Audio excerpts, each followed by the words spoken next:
Hello, I'm Thomas.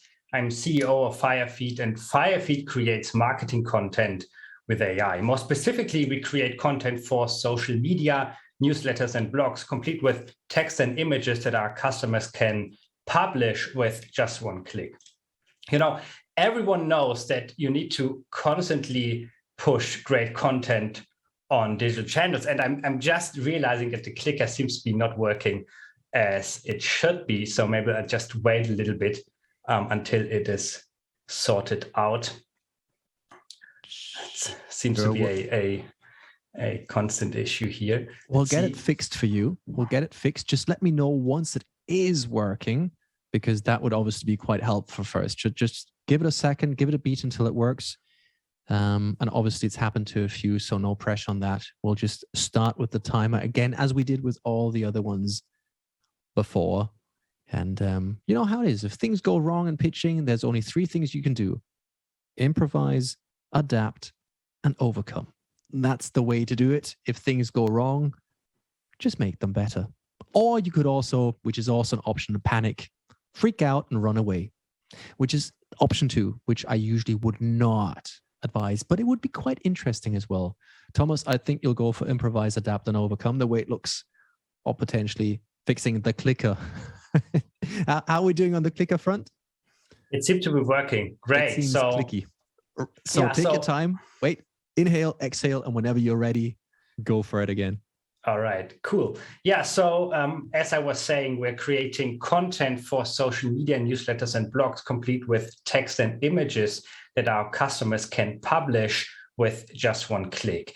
And everyone knows that you need to constantly push great content on digital channels, on LinkedIn, on Instagram, or on your company blog. But it's such a hassle. Creating content is important, but very time-consuming and very expensive. And that's why we've built a solution that enables companies to outsource the content production in a very simple and convenient way. Every week, Fyrfeed creates high-quality content and directly publishes it to your preferred channels. In the background, we combine freelance writers with our own artificial intelligence to increase speed and quality of the content. And this is called human in the loop and enables high-quality content in a scalable way. Now, here's the best part. Not only does it save a lot of time, in fact, you don't have to spend more than 5 minutes per month, but it is also 80% less costly than your traditional agencies, but at the same quality that agencies offer. In fact, some of our customers are indeed agencies who use us as a white label solution. Now, 12 months ago, we've launched the service. Now we've reached around 45,000 euros in MRR at 70 paying customers without spending a single cent on ads. This translates into roughly 5,000 content pieces created through the Fyrfeed system, which is a very important KPI because every content piece that we create flows back into the system and further trains the AI. And our next milestones are 200K in MRR, becoming the biggest content platform in Europe as a basis for raising the Series A round at the end of next year, which we'll then use in order to go global. Now, to make Fyrfeed happen, we're obviously supported by great VCs, great business angels, but we also needed 3 main components. First, an artificial intelligence to increase speed and quality of the content production, which is why we have Udi, one of the greatest AI experts that I've ever met. And then second, a very robust setup that combines the tech, the freelancers, the billing, the customers, all on one single platform, which is why we brought in Ben, who's really a true master at building successful companies. And then thirdly, a very granular understanding of how content marketing works, which is what I'm here for. I've created multiple companies in the past, one of which was a marketing agency. So we do know the space that we are aiming to disrupt. Now, we're not particularly looking for funding right now, but I believe it's never too early to get in touch. So I'm happy to talk. Thank you. Thank you very much, Thomas. Always good to see you. Always enjoy that pitch. Again, but I'm unbiased. Anyhow, let's see what kind of potential questions you may have created. So let's see if there's any questions. The jury, as always, can raise their hand. Or, of course, audience back home, you can just type away your questions. And I have to admit, what I really like is the way you said we're going to be Europe's #1 platform and then raise the round. That's I mean, who am I to judge? But that's a very ambitious statement. Just saying.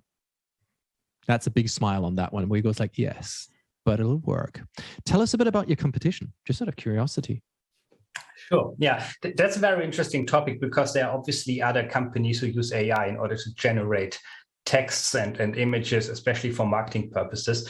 And we are different in a very important way. So we don't solely rely on AI. We combine AI with the human potential, which is called human in the loop. So we combine the best of two worlds. We use AI in order to speed up the process and thus lower the cost of content production. But we also have the human element, which you need in order to produce content that is on a premium quality level, which then as a customer you can publish with just one click. So that's a very important distinction against companies like Jarvis AI, for example, who just renamed themselves, interestingly, because they solely use AI, which is very fast in order to produce content, but the content needs to be changed before you can actually publish it because it's not perfect. AI is not capable of creating premium quality content without the need of a human in order to make adjustments to it. And that's a very important distinction. Now, there are a few other companies who go into a very similar direction that we do, but it's a market that is just starting really to heat up, especially in the B2B business. Content marketing in the B2C space is kind of a well-known phenomenon, but in the B2B space, it's really heating up, and there are a few others that are very small. We like to believe that we are kind of ahead of the curve, but we are not the only one in the markets, obviously, which I think is a good sign. It means that there's a big demand for that service. Here's a question from our audience, specifically from Olga, and she wants to know, what about the problem with content that needs to be resized and adopted to the channel? Yeah, that's a very good point. So obviously what we need to make sure is that depending on the channel that the customer wants to publish the content on, we have to optimize the content for that particular channel. Because let's say you want to publish content on your company blog or on LinkedIn or on Facebook or on Instagram, the kind of way that you have to communicate is different depending on the channel that you create the content for. So the writers that we have, as well as the AI, adjusts based on the channel that the customer wants to publish the content on. Got it. Thank you very much. Always a pleasure seeing you. That was Thomas Lindemann of Fyrfeed. Thank you.